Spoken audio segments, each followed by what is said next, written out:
తండ్రికిని కుమారునికి పరిశుద్ధాత్మకును ఆదియందు ఇప్పుడు ఎల్లప్పుడు యుగ యుగముల యందునట్లు మహిమ ఘనత ప్రభావం కలుగునుగాక. ఆమె.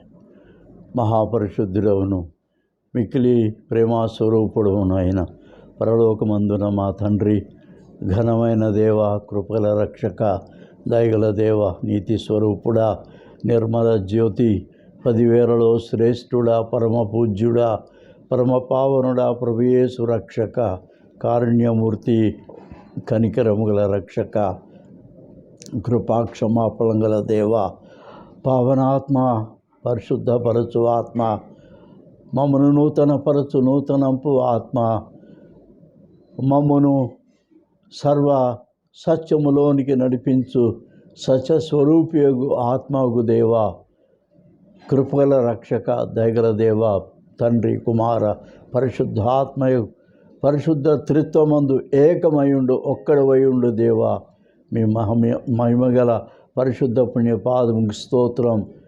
ఇదిగో ప్రభా, ఈ సమయమందు మేము నిన్ను ఆరాధించున్నాం. మీ దివ్య సన్నిధి మాతో ఉంచండి.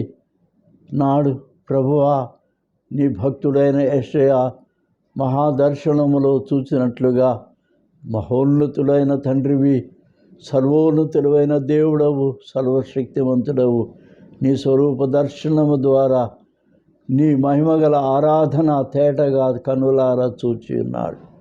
ప్రభువా, ఆ దివ్య దర్శనము ద్వారా నిన్ను ఆరాధించు ఆ మహాఘనమైన దృశ్యము అతని అంతరంగ జీవితమును కదిలించింది.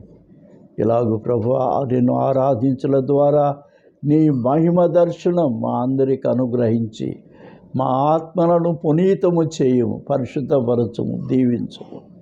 ఈ వాక్యము ద్వారా నిన్ను దర్శించు కృప మాకు అనుగ్రహించుమని యేసు పరిశుద్ధ పుణ్యనామమును బట్టి మిక్కిలిగా ప్రార్థిస్తున్నాను పరమ తండ్రి. దయగల రక్షకుడైన యేసు మహిమగల దర్శనము ఈ దినమున తన భక్తులైన వారందరికీ దయతో అనుగ్రహించునుగాక. ఆమేన్. ఈ పరిశుద్ధ దినము మరి ప్రత్యేకమైన దినం. ఎందుకనంటే ఇది పెంతెకోస్తు తరువాత 4వ ఆదివారం. ఈ ఆరాధన అంశం ఆత్మతోనూ సత్యముతోనూ ప్రభువును ఆరాధించుదము. అది మానవ జీవితానికి ఉన్న అతి శ్రేష్టమైన ఒక దివ్యమైన దీవెన. ఏది అంటే దేవుని ఆరాధించుట, దేవునిని ఎరిగి ఆయనను కనులారా చూచి ఆ మహిమ దర్శనం పొంది ఆయన్ను ఆరాధించు ప్రజల జీవితాలు ఎంతో ధన్యమైనవి. ఈ లోకము దేవునిని ఎరుగదు కనుక యుక్తముగా ఆయనను ఆరాధింప నేరదు. ఈ లోకములో మానవాళి దేవునిని ఎరుగక చెట్లు, పుట్టలు, గట్టులు, రాతి, రప్ప, కర్ర, మరి బండ అన్నిటినీ దేవుడు అనుకొని ఆరాధిస్తూ దేవుని గూర్చిన సత్యమును ఎరుగక సత్యమైన ఆరాధనను, మహిమగల ఆరాధనను వారు చేయజాలక ఉన్నారు. అందుచేత గొప్ప దీవెన వారు కోల్పోతూ ఉన్నారు. నిజమైన దేవుని, సత్యుడైన దేవుని తెలుసుకొని ఆయనను ఆరాధించు ఆ దివ్య మహద్భాగ్యం ఈ దినమున ఆ దేవుని బిడలమైన మనకు అనుగ్రహించబడి ఉన్నది. ఈ ఆరాధన ద్వారా మన ఆత్మలు పునీతమవుతున్నవి, పరిశుద్ధపరచబడుచున్నవి, నూతనపరచబడుచున్నవి. అందుచేత ఈ దివ్యమైన సత్య ఆరాధన గూర్చి మనము తెలుసుకుంటూ ఉన్నాం. దేవుని వాక్యము ద్వారా ఇదిను మనం తెలుసుకునే సంగతులు. ఆత్మతోనూ సత్యముతోనూ ఆయనను ఆరాధించాలి అనే ఆ దివ్యమైన ఆత్మీయ అనుభవం ఈ దినమున మనము దేవుని వాక్యము ద్వారా తెలుసుకుంటూ ఉన్నాం. యెషయా గ్రంథం 6వ అధ్యాయములో మనము చూస్తూ ఉన్నటువంటి ఆ మొదటి 8 వచనాల్లో ఒక దివ్యమైన ఆరాధనను ఆనాటి భక్తుడైన యెషయా ప్రవక్త ఆ సత్య ఆరాధనను ఆయన చూచి ఉన్నాడు. రాజైన ఉజ్జియా మృతి నొందిన సంవత్సరమున అత్యున్నతమైన సింహాసనమందు ప్రభు ఆసీనుడై ఉండగా నేను చూచితిని. ఆయన చొక్కాయి అంచులు దేవాలయం నిండుకొనెను. ఆయనకు పైగా శరాపులు నిలిచి ఉండిరి. ఒక్కొక్కరికి 6 రెక్కలుండెను. ప్రతివాడు 2 రెక్కలతో తన ముఖమును, 2తో తన కాళ్ళను కప్పుకొనుచు, 2తో ఎగురుచూ ఉండెను. వారు సైన్యములకు అధిపతియగు యెహోవా పరిశుద్ధుడు, పరిశుద్ధుడు, పరిశుద్ధుడు, సర్వలోకము ఆయన మహిమతో నిండి ఉన్నది అని గొప్ప స్వరముతో ప్రతిగానములు చేయుచూ ఉండిరి. వారి కంఠస్వరం వలన గడప కమ్ముల పునాదులు కదులుచు మందిరము ధూమము చేత నిండగా నేను అపవిత్రమైన పెదవులు గలవాడను, అపవిత్రమైన పెదవులు గల జనుల మధ్య నివసించువాడను. నేను నశించి తిని రాజును సైన్యములకు అధిపతియగు యెహోవాను నేను కనులారా చూచి ఉన్నాను అనుకుంటుని. అప్పుడు ఆ శరాపులలో ఒకడు తాను బలిపీఠము నుండి కారుతో తీసిన నిప్పును చేతబట్టుకుని నా యొద్దకు ఎగిరి వచ్చి నా నోటికి దాన్ని తగిలించి, ఇది నీ పెదవులకు తగిలేను గనుక నీ పాపమునకు ప్రాయశ్చిత్తమాయను, నీ దోషము తొలగిపోయెను అనెను. ఇదిలో మనం దేవుని ఆరాధించుట అనే గొప్ప దివ్యమైన ఆత్మీయ అనుభవంలోనికి మనము నడిపించబడుతూ ఉన్నాం. దేవుని ఆరాధించటం అనేది అంత సామాన్యమైన తేలికైన విషయము కానే కాదు. ఎందుకంటే దేవుని వద్దకు వచ్చువాడు ఆయన ఉన్నాడని, తన్ను వెదుకు వారికి ఫలము దయచేయువాడని నమ్మవలెను అని. నమ్ముట అనగా విశ్వసించుట, విశ్వసించుట అనగా దేవునితో ఒక సంబంధము కలిగి ఉండుట.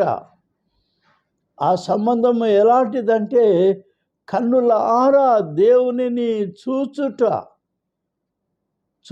మాత్రమే కాదు, ఆ దివ్యమైన ఆరాధన యొక్క గొప్ప దర్శన మహద్భాగ్యం పొందుట. ఇది గొప్ప ఆత్మీయ అనుభవం. దేవునికి సమీపంగా రావడం, ఆ ఆరాధనలో పాల్గొనడం, ఆ ఆత్మీయ దీవెన మనం అనుభవించటం. ఈ ఆత్మీయ అనుభవం ద్వారా మన జీవితాలకు కలిగే గొప్ప ప్రయోజనం ఏమిటంటే, మనము దేవునిని సమీపించే కొలది మన పాప స్థితిని గుర్తించుట, మన దోషములను, మన బలహీనతలను, మన తప్పులు, మన అయోగ్యతలను గుర్తించుట, తద్వారా దేవుని యొక్క సన్నిధి, ఆ సహవాసము ద్వారా దైవాత్మ ఒక అగ్ని వలె మనకు మన జీవితాలను తాకుట, తద్వారా మన దోషమునకు పరిహారము కలుగుట. కాబట్టి ఈ దినము ఈ యొక్క మహా దివ్యమైన ఆత్మీయ దర్శనములో మనము తెలుసుకునే ఒక ప్రాముఖ్యమైన విషయం ఏది అంటే, దేవుని ఆరాధించుటకు మనకున్న మొట్టమొదటి మెట్టు, మొట్టమొదటి అంశము ఏది అంటే,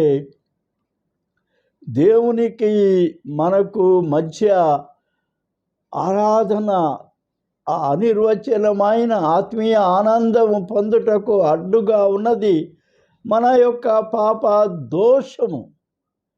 ఈ పాప దోషము తొలగిపోవుట ఎట్లు? కనుక ఇక్కడ ఈ భక్తుని జీవితంలో ఉన్నది ఏదంటే, దేవునికి సమీపంగా ఆయన వచ్చాడు. ఆ గొప్ప దర్శనం చూస్తూ ఉన్నాడు. ఆ దర్శనములో సంగతి ఏంటంటే, ఆయన మరి ఆ యొక్క ఆ దివ్యమైన సన్నిధి, ఆ సహవాసంలో మరి దేవుని యొక్క నామమును ప్రస్తుతిస్తూ, కొనియాడుతూ, మయపరుస్తూ, పూజిస్తూ ఆరాధిస్తూ ఉండే ఆ దేవదూతలను ఆయన చూస్తూ ఉన్నాడు. ఎట్లు ఆరాధన చేస్తున్నారు దేవదూతలు? వారి జీవితంలో దేవునిని వారు చూడలేరు. ఎందుకంటే మహిమగల దేవుడు ఆ మహిమ యొక్క తేజస్సును, ఆ వెలుగును ఆ దేవదూతలు కూడా చూడలేరు. అంత కోటి సూర్యుల మహిమ ప్రభావముతో ప్రకాశించుచుండే గొప్ప వెలుగు తేజోమయుడైన దేవుడు. ఆ దేవునిని వారు చూడలేరు, కానీ దేవుని మహాత్మ్యమును కొనియాడుతున్నారు, ప్రస్తుతిస్తున్నారు, వారు పాడుతూ ఉన్నారు. వారి పాటలలో మనము గ్రహించేది ఏది అంటే దేవుని సన్నిధి ఆ దేవాలయం అంతా నిండుకొని ఉండుట.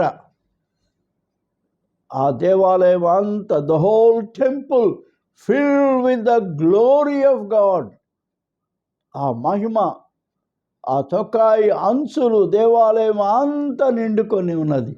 కాబట్టి ఆ తేజోమయుడైన దేవుని యొక్క సన్నిధి గొప్ప మహిమతో తేజస్సుతో నిండి ఉన్నది అని. ఆ తేజోమయుడైన దేవునిని దర్శించుటకు మన జీవితాలకు కూడా గొప్ప వెలుగు అవసరం. మన ఆ దర్శనంలో ఆయన గ్రహించింది ఏది అంటే, దేవుణ్ణి చూస్తున్నాడు, మహిమగల దేవునిని, ఆ మహిమ దర్శనాన్ని ఆయన చూస్తున్నాడు.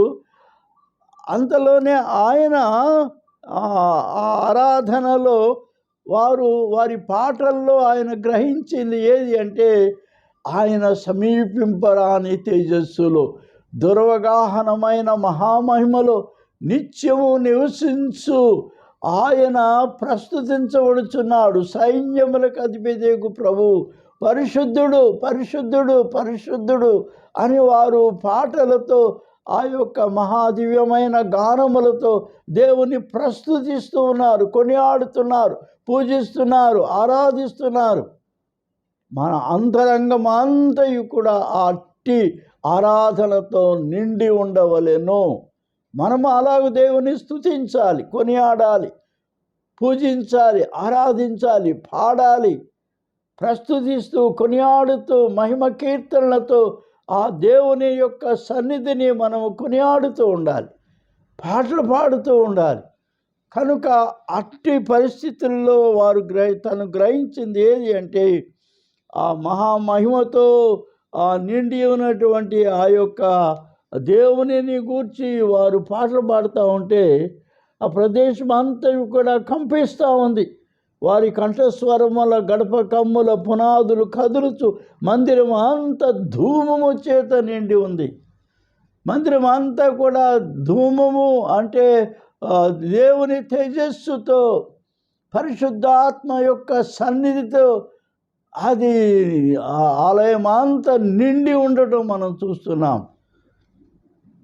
వారు పాడుతున్నారు, తండ్రి అయిన దేవుని, కుమారుడైన దేవుని, పరిశుద్ధ ఆత్మ అయిన దేవుని, త్రిత్వ దేవునిని వారు ఆరాధిస్తుండగా, ఆ ఆరాధన ద్వారా జరిగిన సంగతి ఏంటంటే, వెంటనే దేవుని చూచిన అతడు తన్ను తాను చూసుకోగలుగుతున్నాడు. దేవుని మందిరంలోనికి వచ్చిన నీవు నేను కూడా దేవుని సన్నిధిలో గ్రహించాల్సింది ఏది అంటే, మహిమ దర్శనము ద్వారా మన అంతరంగ జీవితాన్ని కూడా మనము తేటగా పరిశీలనగా చూచుకొనవలెను. We have to have not only an upward look of the glory of God, but also we have to have a downward look of our own internal life, ourself, our internal life, our heart, our mind, our soul. We must know that we are worshipping a truly glorious God, a God who is worthy of our worship, a holy God. పరిశుద్ధుడైన దేవుడు. ఆయనను చూస్తూ తను తాను చూసుకునేటప్పటికీ అతడు గ్రహించింది ఏదంటే, అయ్యో అయ్యో అనే మాటకి ఏంటంటే ఓ అంటు మీ, అయ్యో నాకు శ్రమ అన్నట్టు. చాలా కష్టము. నేను ఇప్పుడు ఎందుకంటే ఏ నరుడు కూడా దేవునిని తెగించి చూడలేడు, ఆయన మహిమను చూడలేడు. కానీ ఈ దర్శనములో దేవుడు ఈ భక్తుని కన్నులు తెరిచి దేవునిని చూడగలిగిన ఆ మహాదివ్యమైన ఆత్మీయ దీవెన అనుగ్రహించి ఉన్నాడు. దేవునిని ఆరాధించుటకు మన యొక్క తనువు, మనస్సు, మన అంతరంగం అంతా కూడా ఏకముగా ఒక్కటిగా అయి మనము దేవుని వైపు అవధానము చేయాలి, చూడాలి. దేవుని వైపే మన కన్నులు పైకెత్తి చూడాలి. Lift up your eyes and look to God and know that glorious God. ఆ మహిమగల దేవుని మనము చూడాలి. చూసినప్పుడు అతను జరిగిన సంగతి తను తాను చూసుకుంటే అతని జీవితం ఎలా ఉంది? నేను అపవిత్రమైన పెదవులు గలవాడను, అపవిత్రమైన పెదవులు గల జనుల మధ్య నివసించువాడను, నేను నశించి తిని రాజును సైన్యములకు అధిపతియునగు యెహోవాను నేను కన్నులారా చూచితిని అనుకుంటున్నాడు. రాజును సైన్యములకు అధిపతియునగు యెహోవాను నేను కన్నులారా చూచితిని. తను తాను చూసుకున్నప్పుడు అతని జీవితంలో తాను ఎటువంటి పాపముతో నిండి ఉన్నాడో, ఎటువంటి దోషముతో నిండి ఉన్నాడో ఆయన గ్రహించుకోగలిగినాడు. దేవుని బిడ్డలారా, ఆరాధించుటకు వచ్చినటువంటి మనము దేవుని సన్నిధిలో ఇటు అటు కాదు, మనుషులను కాదు, వాళ్ళు వేసుకున్న బట్టలు, వాళ్ళు వేసుకున్న నగలు, వాళ్ళు వేసుకున్నటువంటి ఆ యొక్క సౌందర్యవంతమైనటువంటి వస్త్రధారణ కాదు మనం చూడాల్సింది. వారి ముఖములు కాదు, దేవుని ముఖం చూడండి. దేవుని వైపు తలెత్తి చూడండి.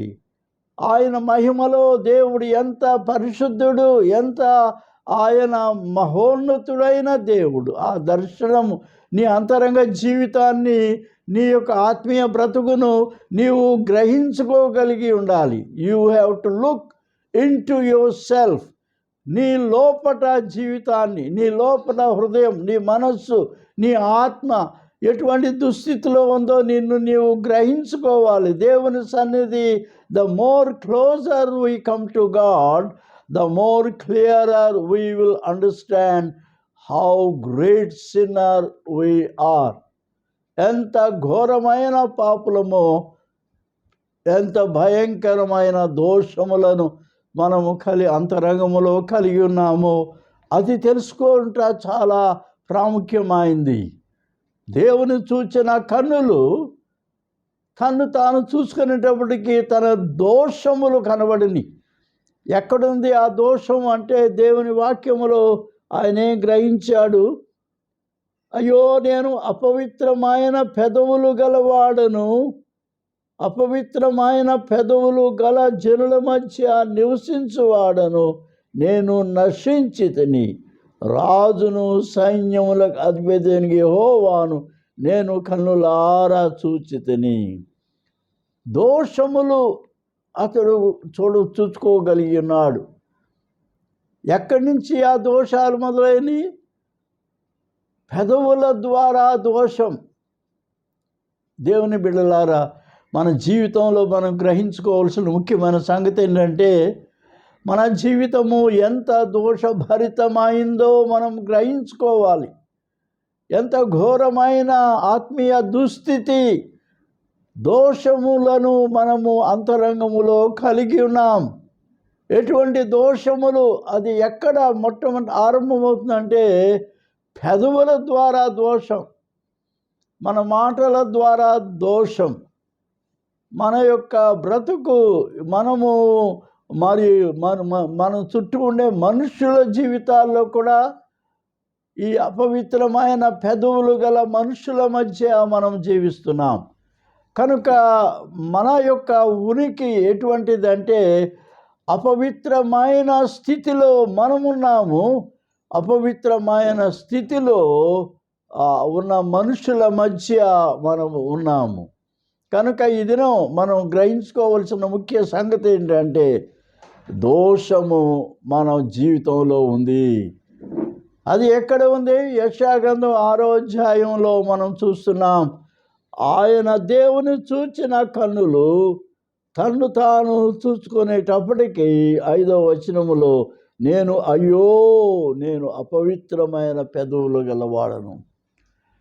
పెదవుల దోషం ఎప్పుడైనా తెలుసుకున్నారా మీరు? మీ మాటల దోషము, మీరు మాట్లాడే మాటల్లో ఎంత దోషం ఉందో, ఎంత అపవిత్రత మన యొక్క పెదవులు పలుకుతున్నాయో. ఈ యొక్క అపవిత్రత అంతా ఎక్కడికి వెళ్తుందంటే మన అంతరంగం లోపలికి వెళ్తుంది. మన అంతరంగం లోపల ఉన్న మన యొక్క ఆత్మను ఈ అపవిత్రత అంతా దాన్ని మలినం చేస్తూ ఉంది. ఒక దినం నేను బయట ఒక బస్ స్టాప్లో నిలబడి ఉన్నాను బస్ ఎక్కడానికి. ఒక అతను నా ప్రక్కన నిలబడినాడు, సిగరెట్ వెలిగించాడు.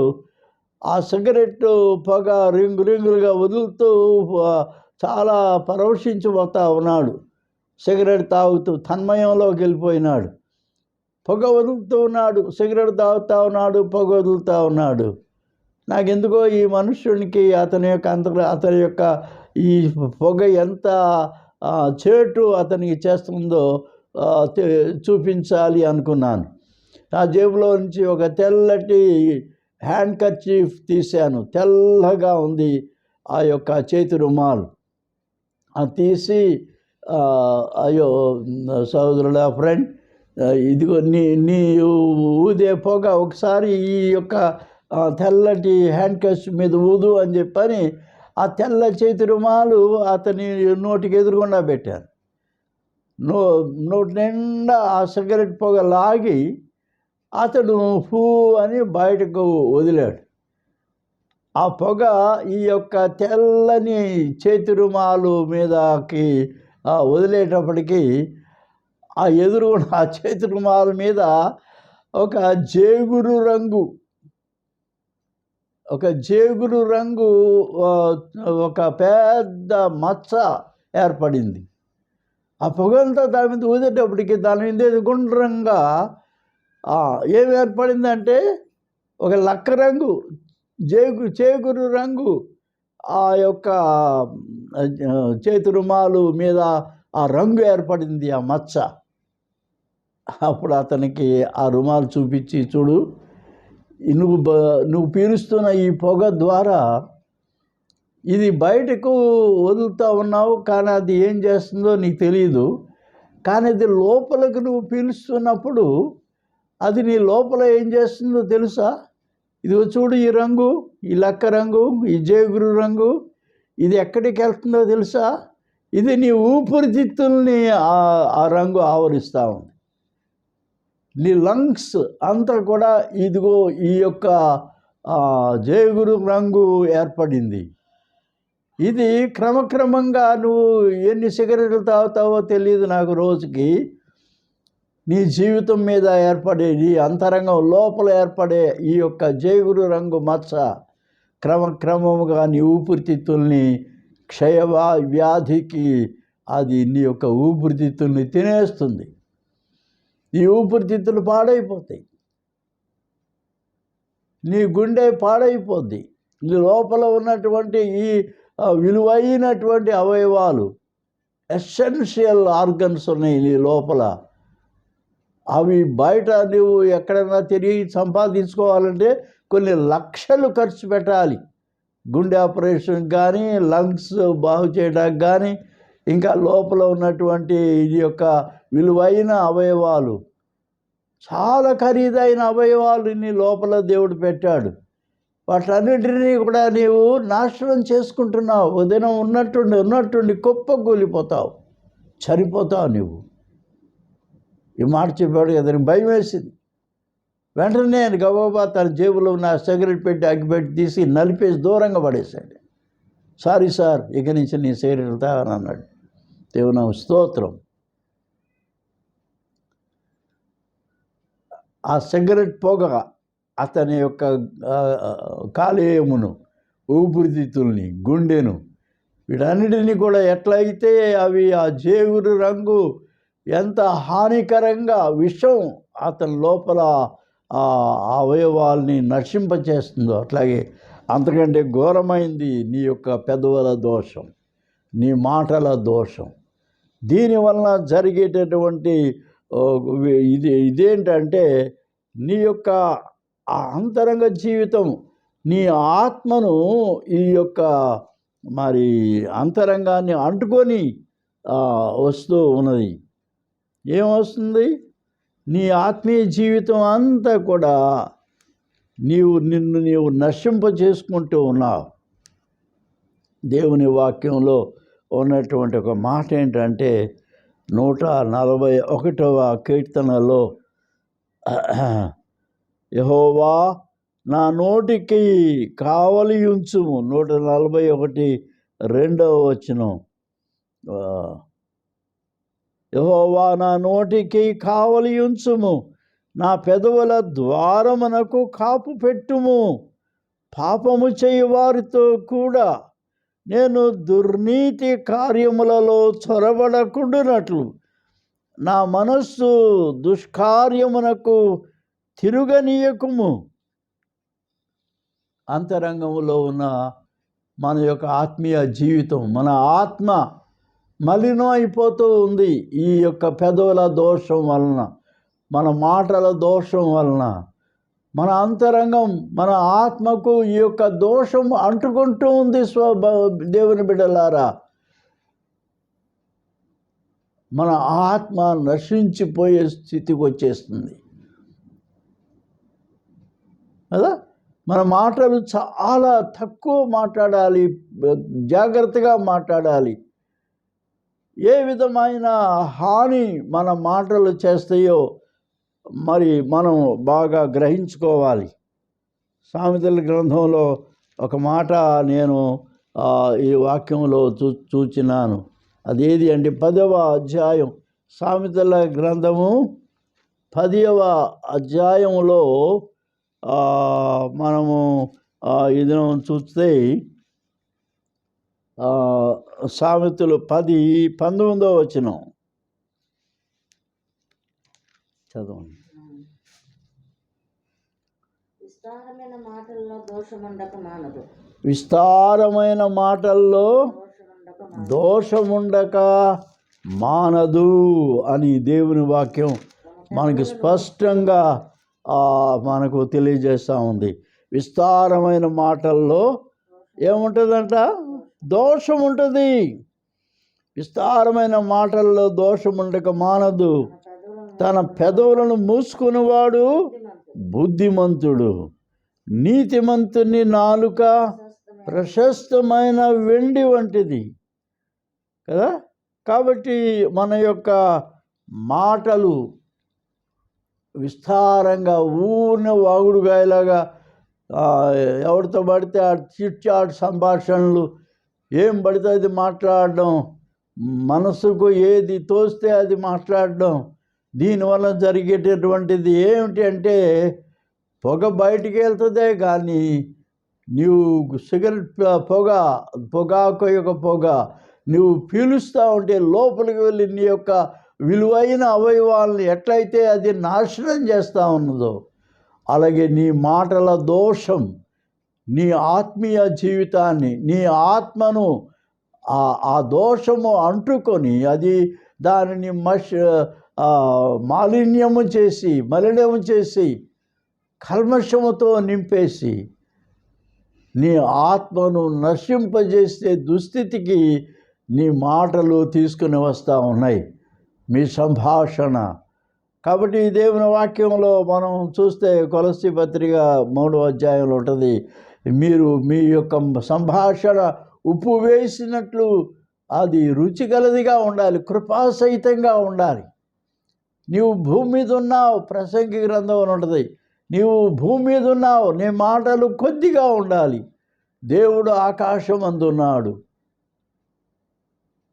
నీవు హెచ్చుగా ప్రార్థన చేయి, కానీ ఈ లోకములో తక్కువగా మాట్లాడు. నీ మాటల దోషం నీ ఆత్మను చాలా మలినం చేస్తూ ఉంది. మాలిన్యముతో, దోషముతో అది నాశనం చేస్తూ ఉందని సంగతి నీవు గ్రహించుకోవాలి. కాబట్టి మొట్టమొదటిది ఈ యెషయా భక్తుడు గ్రహించుకున్న సంగతి ఏంటంటే పెదవుల దోషం. ఈ పెదవుల దోషం వలన నీ ఆత్మీయ జీవితానికి చాలా హాని కలుగుతూ ఉందనే సంగతిని నీవు మొట్టమొదట గ్రహించాలి. అంచేత ఏం మాట్లాడాలి, ఎలా మాట్లాడాలి, ఎంతవరకు మాట్లాడాలి అని చెప్పనే సంగతిని నీవు గ్రహించుకోవాలి. దేవుని వాక్యంలో ఇంకొక మాట మనం గ్రహిస్తున్నాం. ఒకటి, పెదవుల దోషం మన అంతరంగాన్ని, మన ఆత్మను మలినం చేసి మనము నిత్యనాశనానికి వెళ్ళే స్థితికి అది తీసుకువస్తూ ఉంది.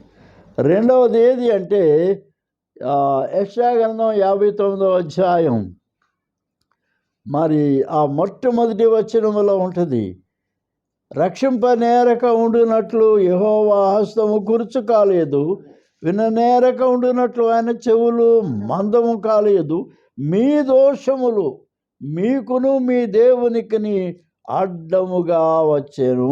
అది మన దోషాలు దేవునిని, ఆయన యొక్క సన్నిధిని మనము తెలుసుకోకుండా అడ్డంగా వచ్చేసినాయి. మీ పాపములు ఆయన ముఖమును మీకు మరుగుపరిచెను గనుక ఆయన ఆలకింపక ఉన్నాడు.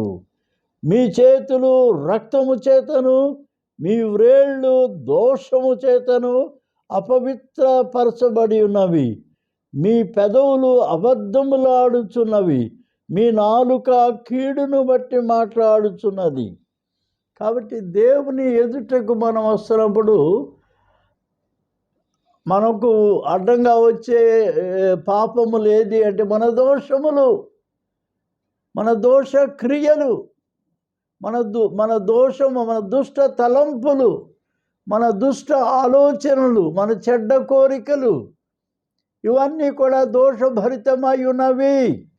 అందుచేత దేవుని సన్నిధిని మనము, ఆయన ముఖమును చూడలేము, ఆయన సన్నిధిని మనము గ్రహించలేం. ఊరినే గంటలు గంటలు మనం ప్రార్థనలు చేస్తూ ఉండొచ్చు. ఎన్నో కోరికలు, ఎన్నో విషయాలు, ఎన్నో అవసరాల కొరకు దేవుని మనం ప్రార్థన చేస్తూ ఉండొచ్చు, కానీ మన ప్రార్థన దేవుడు ఆలకించడం లేదు. కారణం మన దోషములు దేవునికి మనకు అడ్డంగా వచ్చేసినాయి. అంచేత దేవుడు ఆలకించకుండా ఉన్నాడు. మన యొక్క పెదవుల దోషం, మన యొక్క చేతుల దోషము, మన దోష క్రియలు, మీ చేతులు రక్తము చేతను, మీ వ్రేళ్ళు దోషము చేతను అపవిత్రపరచబడి ఉన్నవి, మీ పెదవులు అబద్ధములాడుచున్నవి, మీ నాలుక కీడును బట్టి మాట్లాడుచున్నది. ఏమంటే దేవుని సన్నిధికి ఈ విధంగా వచ్చి దేవుడు మా ప్రార్థన వినటం లేదు, మేము ఎన్నెన్నో ప్రార్థనలు చేస్తున్నాం, ఎన్నో ఉపవాసాలు ఉంటున్నాం, ఎన్నో చేస్తున్నాం, దేవుడు మా ప్రార్థన వినటం లేదు అని గోడు పెట్టుకుంటే ఏం ప్రయోజనం? అరే మనల్ని శుద్ధి చేసుకోవాలి, మనల్ని పవిత్రపరుచుకోవాలి.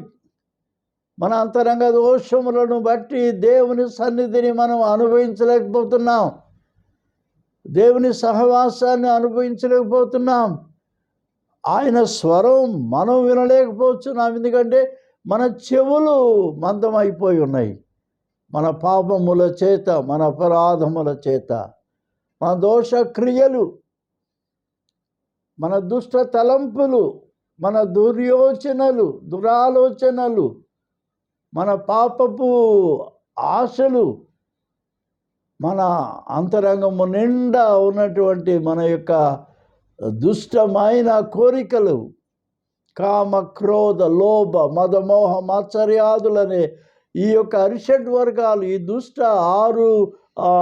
దుష్ట పాపములు మన అంతరంగమును మలినం చేసినాయి, మాలిన్యము చేసినాయి, అపవిత్రపరిచేసినాయి. కనుక దేవుడు మన వైపు మొహం చూడలేకపోతున్నాడు. ఆయన తల తిప్పేసుకుంటున్నాడు అంతే. He's unable to hear your prayers. మన పాపములను, మన దోషములను మనము దేవుని ఎదుట ఆయన సన్నిధిలో ఒప్పుకోవాలి. అది చాలా ప్రాముఖ్యమైంది. అంచేత ఈ దోషముల యొక్క శిక్ష మనము భయంకరంగా అనుభవిస్తూ ఉన్నాం. అంచేత దేవుడు మన యొక్క పాపములను ఆయన కన్నులారు చూస్తున్నాడు. ఆయన మన యొక్క ప్రార్థనలు వినడం లేదు. చాలాసార్లు మనం అనుకుంటూ ఉంటాం, మరి దేవుని సన్నిధికి వస్తున్నాం, అనుదినము వారు నా యొద్ద విచారణ చేయొచ్చు, నా మార్గములను తెలుసుకొని ఇచ్చే కనపరచుదురు, తమకు న్యాయమైన తీర్పులు తీర్చవలనని వారు అనుకొందురు, దేవుడు తమకు ప్రత్యక్షుడు కావాలని ఇచ్చయింతురు. 8వ అధ్యాయం యెషయా గ్రంథం మొదటి 2-3 వచనాలు. మేము ఉపవాసం ఉండగా నీవెందుకు చూడవు, మేము మా ప్రాణములను ఆయాసపరుచుకొనగా నీవెందుకు లక్ష్య పెట్టవు అని అందురు. మీ ఉపవాస దినమున మీరు మీ వ్యాపారం చేయుదురు, మీ పనివారి చేత కఠినముగా పని చేయించుకుందురు. మీరు కలహపడుచు వివాదము చేయుచు అన్యాయముగా గుద్దులాడుచు ఉపవాసముందురు. మీ కంఠధ్వని పరమన వినబడినట్లుగా మీరు ఇప్పుడు ఉపవాసం ఉండరు. అట్టి ఉపవాసము నాకు అనుకూలమా? మనుషుడు తన ప్రాణమును బాధపరుచుకునవలసిన దినము అట్టిదేనా? కాబట్టి దేవుని యొక్క సన్నిధికి మనం వచ్చేటప్పుడు we have to have a deeper inner look. We must know what we are, how we are. మనం ఎట్టి స్థితిలో ఉన్నాం, ఏ విధమైనటువంటి దుస్థితిలో, పాపములో, దోషములు మనము కలిగి ఉన్నాం. దేవుని బిడ్డలారా, ఈ దినం మనం గ్రహించుకోవాల్సిన ముఖ్యమైన సంగతి ఏంటంటే, ఎటువంటి పాపములు, ఎటువంటి దోషములు మన జీవితంలో ఉన్నాయి. 53వ అధ్యాయం యెషయా గ్రంథం, అక్కడ మనం ఏం చూస్తున్నామని చెప్పంటే, ఆయన 4వ వచనం యెషయా గ్రంథం 53:4, నిశ్చయముగా అతడు మన రోగములను భరించెను, మన వ్యసనములను వహించెను, ఆయనను మొత్తబడిన వానిగాను, దేవుని వలన బాధింపబడిన వానిగాను, శ్రమనొందిన వానిగాను మనం అతడు ఎంచితివి. మన అతిక్రమ క్రియను బట్టి అతడు గాయపరచబడెను, మన దోషములను బట్టి నలుగొట్టబడెను.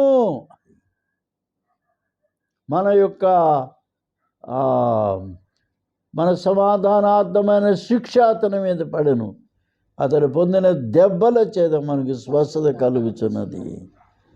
యెహోవా మన అందరి దోషమును అతని మీద మోపెను. హల్లెలూయా, దేవునికి స్తోత్రం. దేవుని బిడ్డలారా, మన అంతరంగమంతా మన దోషముల చేత నిండి ఉన్నది. మన ఆత్మకు ఆ దోషము యొక్క మలినం, ఆ యొక్క మాలిన్యం అంతా మన యొక్క ఆత్మను అంటి ఉన్నది. సిగరెట్ తాగిన వాడి యొక్క పరిస్థితి ఎలా ఉందో ఇందాక నేను మీకు చెప్పాను. ఆ తెల్లటి రుమాలు మీద ఆ జేగురు రంగు, ఆ మరక, మచ్చ ఎట్లా అయితే స్పష్టంగా అది కనబడిందో నేను వాళ్ళకి చెప్పాను. నీ లోపల నీ యొక్క ఊపిరితిత్తులు, నీ యొక్క గుండెకాయ, కాలేయం, ఇవన్నీ కూడా ఆ పొగాకు యొక్క విషము చేత అది నిన్ను క్షీణింపజేస్తూ ఉంది, నిన్ను నశింపజేస్తూ ఉంది. నీవు చావుకు దగ్గర అవుతున్నావు. భయంతో అతడు ఆ పొగాకు, ఆ సిగరెట్లన్నీ బయటకు పారేశాడు. నీవు పారేస్తావా? నీ పాపములు, నీ దోషములు నీవు ఒప్పుకో. నీవు పాపిని, ప్రభువా నేను ఘోర పాపిని, నా పాపములే, నా దోషములే, ఇదిగో నీవు శిలువపై నా యొక్క దోషముల శిక్ష నీవు భరించినావు, మా దోషములను బట్టి నలుగొట్టబడినావు, మా సమాధానార్థమైన శిక్ష నీ మీద పడింది. ప్రభువా మీరు మా యెహోవా మనందరి దోషం అతని మీద మోపాను. కాబట్టి మన దోషముల యొక్క శిక్ష యేసు ప్రభు శిలువలో పొంది మన కొరకు ఆయన మరణించినాడు. ఒక చిన్న పాట నేను పాడాలని ఆశిస్తూ ఉన్నాను. డాగునేది మాపును వేగ యేసు రక్త ధారే రోగికే ఔషధము బాగుగాన రక్త ధారే హా దివ్య రక్తము ఆవుగా వినా ఏదియు లేదుగా యేసు యొక్క రక్త ధారే పాప పరిహారము ప్రాపు యేసు రక్త ధారే శాపపు సంహారము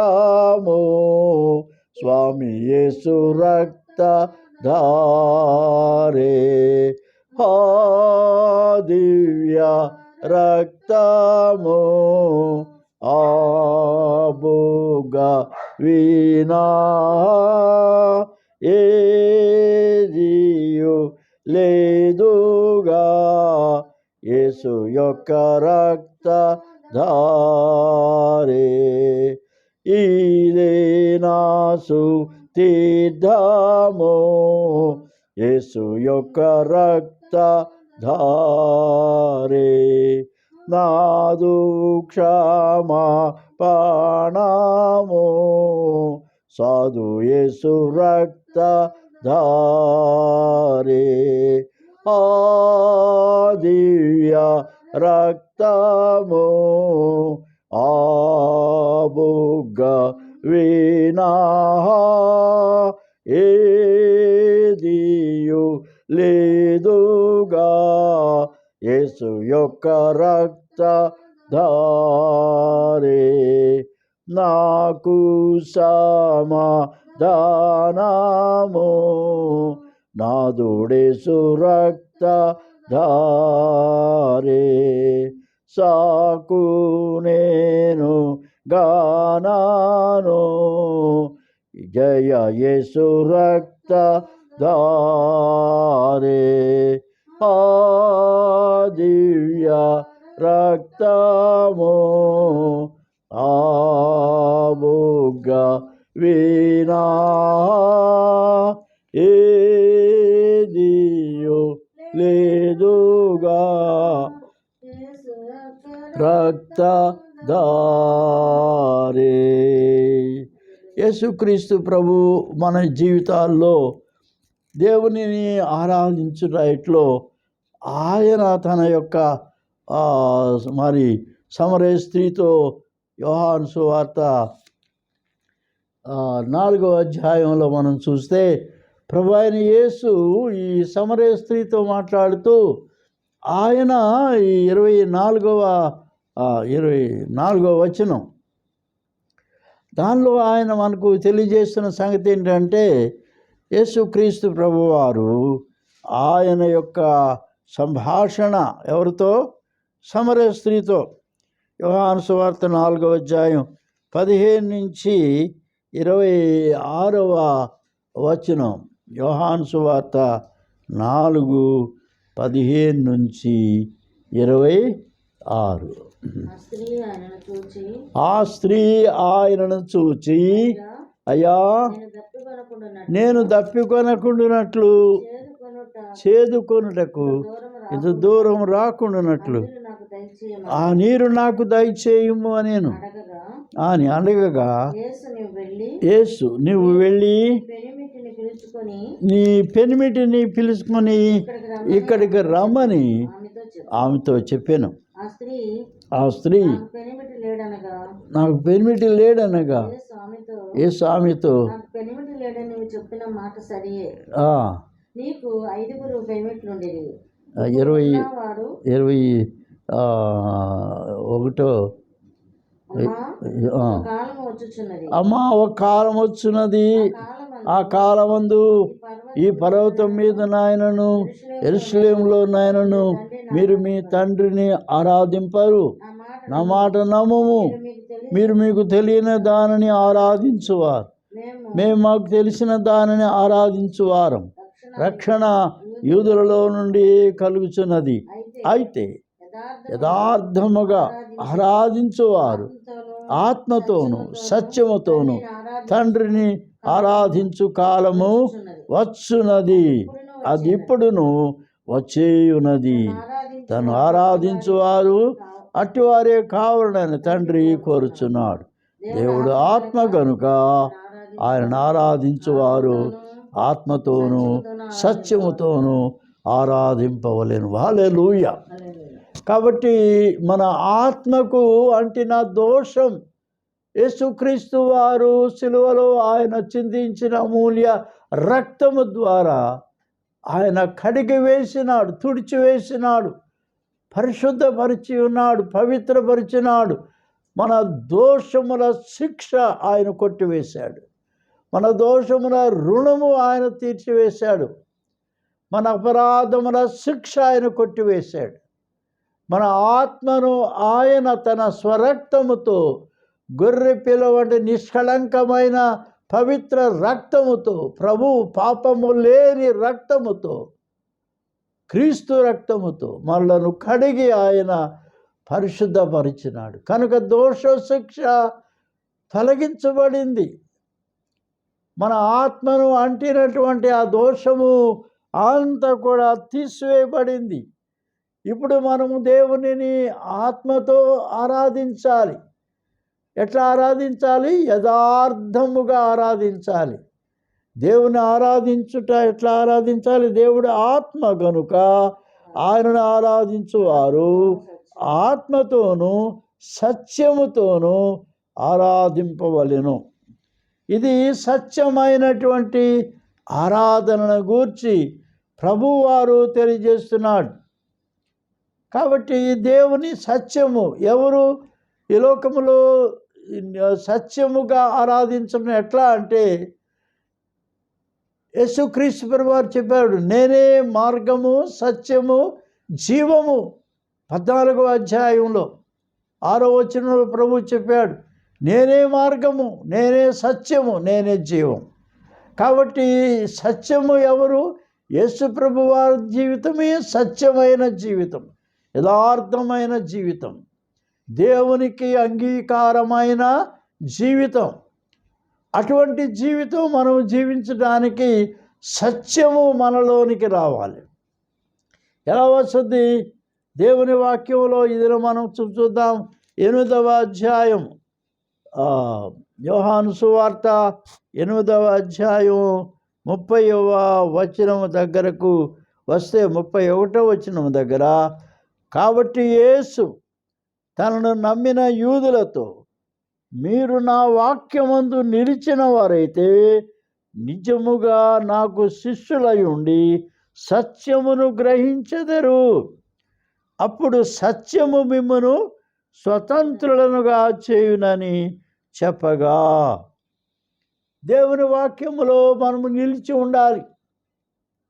దేవుని వాక్యమే సత్యము కనుక ఆ వాక్యములో ఉన్న సత్యమే మనలను విడుదల చేస్తుంది, స్వతంత్రులనుగా చేస్తుంది. ఈ వాక్య సత్యము మన జీవితాలకు చాలా అవసరం. అందుకనే ఇదిగో ఈ పరిశుద్ధ బైబిల్ గ్రంథం, దేవుడు మనకు చేతికి ఇచ్చినటువంటి అమూల్యమైన ఈ యొక్క గ్రంథరాజము బైబిల్ గ్రంథం, పరిశుద్ధ బైబిల్ గ్రంథం. ఈ గ్రంథ వాక్యమును, దేవుని వాక్యం, పరిశుద్ధ గ్రంథం అనుదినము మనం చదువుతుండాలి. ఎందుకంటే ఇదే సత్యము.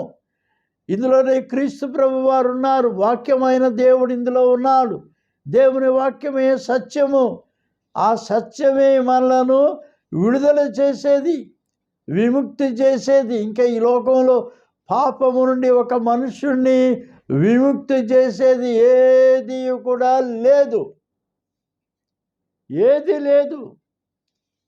నీవు చెట్టుగా ఆరాధించు, గట్టుగా ఆరాధించు, కొండగా ఆరాధించు, నీరు, నదులు, కాలువలు, సముద్రాలు, పుణ్యక్షేత్రాలు, పుణ్యతీర్థాలు ఎక్కడికి వెళ్ళినా తలే సత్యము నీవు తెలుసుకోకుండా అవి వెళ్ళి ఆరాధన చేస్తే అది సత్యమైన ఆరాధన కానే కాదు.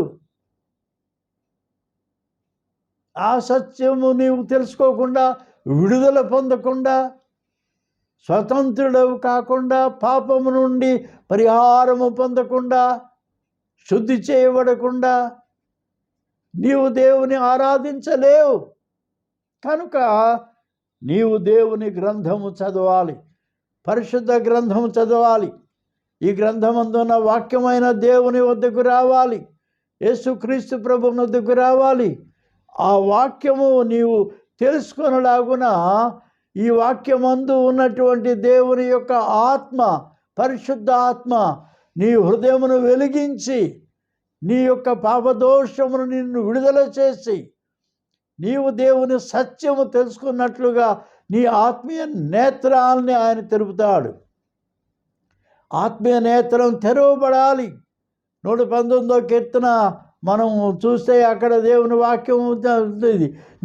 నీ వాక్యము నా కన్నుల, నీ వాక్యం వెల్లడకుండా తోడని 130వ వచనం, నీ వాక్యం వెల్లడకుండా తోడనే వెలుగు కలుగును, అతి తెలివి లేని వారికి తెలివి కలిగించును. నీ వాక్యమందు నేను ఆశ్చర్యకరమైన సంగతులు చూసినట్లు నా కన్నులు తెరువుము అన్నారు. దేవుని వాక్యం చదువుతూ ఉంటే కన్నులు తెరవబడతాయి. ఏ కన్నులు? ఆత్మీయమైన నేత్రాలు. మన అంతరంగములో ఉండే దేవుని యొక్క వెలుగును మనం పొందుతాం.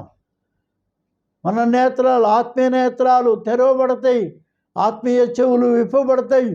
దేవుని సత్యం మనం తెలుసుకుంటాం. ఈ వాక్యములోనే ఉన్నది మన యొక్క అంతరంగమును శుద్ధి చేసే దేవుని కృప. దేవుని వాక్యం మనం చదువుకోవాలి. దేవుని సత్యం మనలను స్వతంత్రులనుగా చేస్తుంది. తద్వారా మనము దేవుని యొక్క రక్షణ కృపను మనం పొందుతాం. దేవుని సత్యము తెలుసుకొని ఎవరు నిజమైన దేవుడు, ఆ నిజమైన దేవుడిని మనము ఏ విధంగా ఆరాధించాలి, ఆ సత్యం మనము తెలుసుకుంటాం. నీవు దేవుని సత్యము తెలుసుకుంటే నీ ఆత్మను, నీ అంతరంగ జీవితాన్ని పరిశుద్ధపరుచుకుంటూ ఉంటావు, పవిత్రపరుచుకుంటూ ఉంటావు. ప్రతి విధమైన మాలిన్యము నుండి నీవు కడగబడతావు, శుద్ధి చేయబడతావు. నీ ఆత్మీయ జీవితాన్ని అంటినటువంటి పాపదోషములన్నిటి నుండి నీవు పరిహారం పొందుతావు. నీవు దేవుని కృపను సమృద్ధిగా పొంది ఆత్మీయమైన దేవుని యొక్క శక్తి నీవు పొందుతావు. దేవుని సత్యము నీవు ఎరుగుతావు. సత్యవంతుడైన దేవుని నీవు తెలుసుకుంటావు. అప్పుడు దేవుని సత్యమును అనుసరించి నీవు నడుచుకుంటూ ఉంటావు. కాబట్టి దేవుని వాక్యంలో ఇదనం మనం చదువుకునే గొప్ప సంగతి ఏంటంటే, దేవుని యొక్క భక్తులు వ్రాసిన మాటలు. మరి యోహాను పత్రిక, దేవుని యొక్క వాక్యం యోహాను వ్రాసిన 3వ పత్రికలో మనం చూస్తే అక్కడ నీవు సత్యమును అనుసరించి నడుచుకొనుచున్నావు గనుక సహోదరులు వచ్చి నీ సత్య ప్రవర్తనను గురించి సాక్ష్యము చెప్పగా విని బహుగా సంతోషించేదని. నా పిల్లలు సత్యమును అనుసరించి నడుచుకొనుచున్నారని వినుట కంటే నాకు ఎక్కువైన సంతోషము లేదు.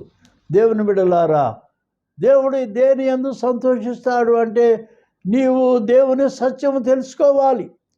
దేవుని వాక్యమే సత్యం. ఆ వాక్యము నిన్ను విడుదల చేస్తుంది, స్వతంత్రులుగా చేస్తుంది. నీవు విడిపించబడిన వాడవై, నీవు వాక్యమును ద్వారా వెలిగింపబడిన వాడవై, నీవు సత్యమును అనుసరించి నడుచుకొనుచు ఉండుట వలన దేవుడు సంతోషిస్తాడు. యోహాను వ్రాసిన 2వ పత్రికలో కూడా ఆయన మాట వ్రాస్తాడు. 4వ వచనం, తండ్రి వలన మనం ఆజ్ఞను పొందిన ప్రకారము నీ పిల్లలలో కొందరు సత్యమును అనుసరించి నడుచుకొనుచుండుట కనుగొని బహుగా సంతోషించున్నాను. దేవుని బిడ్డలు సత్యమును అనుసరించి నడుచుకోవాలి. సత్యము మిమ్మల్ని ముందు స్వతంత్రులనుగా చేయాలి. దేవుని వాక్య సత్యము. తర్వాత ఆ సత్యమును నీవు తెలుసుకొని ఆ సత్య మార్గములో అనగా క్రీస్తు మార్గములో, యేసు క్రీస్తే సత్యము, మార్గము, సత్యము, జీవము, ఆ సత్యమును అనుసరించి నీవు నడుచుకోవాలి. అనగా యేసును పోలి నీవు నడుచుకోవాలి. అప్పుడు నీవు దేవుని ఆరాధించు, దేవుని సన్నిధికి రా, దేవుని నీ ఆత్మ అయిన దేవుని నీవు ఆరాధించు. ఆయన నీ ఆరాధనను అంగీకరిస్తాడు. నీవు సత్యమును అనుసరించి నడుచుకున్నట్టు చూచి ఆయన బహుగా సంతోషిస్తాడు, ఆనందిస్తాడు, నిన్ను దీవిస్తాడు దేవుడు. దేవుని బిడ్డలారా, ఈ దినం మనము దేవుని వాక్యం ద్వారా తెలుసుకునే సంగతి ఏంటంటే, దేవుని వాక్యము ద్వారా మనము సత్యములోనికి నడిపించబడుతున్నాం. దేవుని సత్యము మనలను దేవునితో సంబంధపరుస్తుంది. ఆ సంబంధము పేరే విశ్వాసము. ఈ విశ్వాసముందు ఎల్లప్పుడూ మేము స్థిరముగా ఉండి నిన్ను ఆరాధించడం ద్వారా నీ నిత్య మహిమను మేము చూడగలుగునట్లు మాకు అనుగ్రహం దయచేయండి. దేవుని మహిమను మనము చూడాలి. యెషయా చూచినట్టుగా దేవుని మహిమను మనము చూడాలి. ఆరాధించడానికి వచ్చినప్పుడు ఏదో వచ్చాము, వెళ్ళాము, విన్నాము, మనకు తోచిన కానుకేసాము, అయిపోయింది అని వెళ్ళిపోవడం కాదు. కొంతమంది చర్చికి అటెండెన్స్ వేసుకోవడానికి వచ్చినట్టు వస్తారు. దానివల్ల అతనికి ఏం ప్రయోజనం? అతని ఆత్మకి ఏం ప్రయోజనం ఉండదు. దేవుని బిడ్డలారా, మన ఆత్మను కడుగుకోవాలి, శుద్ధి చేసుకోవాలి. మన ఆత్మకు అంటిన పాపము, దోషము, మాలిన్యం అంతా కడగబడాలి. పెదవుల దోషం, మన యొక్క చేతల దోషం, మన యొక్క నడత, మన ప్రవర్తన, మన మాదిరి, మన క్రియలు, దానివల్ల కలిగే దోషం, మన తలంపులు, మన ఆలోచనలు, మన ఊహలు, ఉద్దేశాలు, మన యొక్క అంతరంగంలో జరిగే అంతట్లో కూడా శుద్ధి చేయబడాలి. మనం పవిత్రపరచబడాలి. ఆ దోషము నుంచి మనం విడుదల పొందాలి, పవిత్రపరచబడాలి. యేసు రక్తము ప్రతి పాపము నుండి మనలను పవిత్రంగా చేస్తుంది. రెండవది, యేసే సత్యము, యేసే మార్గం. యేసు సత్యమును అనుసరించి యేసును వెంబడిస్తూ యేసు మార్గం నడుచుకుంటూ ఉంటే ఆ సత్యమును అనుసరించి నడుచుకున్నది చూచి దేవుడు మన యందు ఆనందిస్తాడు. కనుక ఈ దినము మనము పొందినటువంటి ఈ దర్శనమును మనలను దేవుని మహిమను మనము చూచేటట్లుగా చేయాలి. దేవుని మహిమలోనికి మనము నడిపించబడాలి. ఆ మహిమలో మనము దేవునితో సహవాసములో ఆనందించాలి, ఆశీర్వదించబడాలి. కనుక ఆత్మ అయిన దేవుడు ఆత్మ ఆరాధనకు మనలను ఆహ్వానిస్తున్నాడు. దేవుడు ఆత్మ కనుక ఆయనను ఆరాధించువారు ఆత్మతోనూ సత్యముతోనూ ఆయనను ఆరాధించాలి. కనుక ఎక్కడ దొరుకుద్ది ఈ ఆత్మారాధన? పెదవుల దోషం, మన మాటల దోషం, మన క్రియల దోషం, మన తలంపుల దోషం, మన ఆలోచనల దోషం, మన అంతరంగములో ఉన్నటువంటి ప్రతి విధమైన దోషము నుండి మనను పవిత్రపరచబడాలి. యేసు రక్తం మనలను కడుగుతుంది, శుద్ధి చేస్తుంది. యేసు యొక్క సత్య మార్గము మనకు తేటగా కనిపిస్తుంది.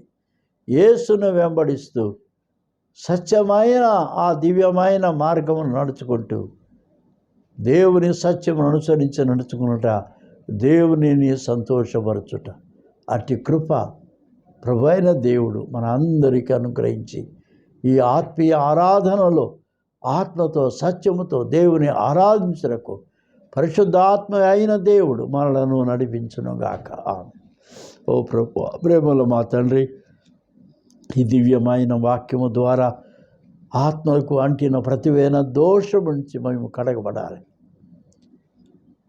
నీ సత్యము తెలుసుకునేలాగున మా అంతరంగం వెలిగించబడాలి. మన ఆత్మలో ప్రభువా నీ దర్శనం మేము పొందాలి. యెషయా భక్తుడు పొందిన దర్శనంలాగా మమ్మల్ని మేము నిన్ను చూడాలి, మమ్మల్ని మేము చూసుకోవాలి. మా ఆత్మీయ పాపపు ఆ భ్రష్టత్వ జీవితం విడుదల పొందాలి, విమోచించబడాలి, కడగబడాలి, తుడిచివేయబడాలి, పరిశుద్ధపరచబడాలి. ప్రభువా నీ ఆత్మ ద్వారా మాకు సహాయం చేసి నీ సత్యవంతులలోనికి నడిపించుము. సత్య స్వరూపయోగు ఆత్మకు దేవా ఘనతమయ ప్రభావం చెల్లిస్తూ యేసు పుణ్యనామం బట్టి మిక్కిలిగా ప్రార్థిస్తున్నాం పరమ తండ్రి.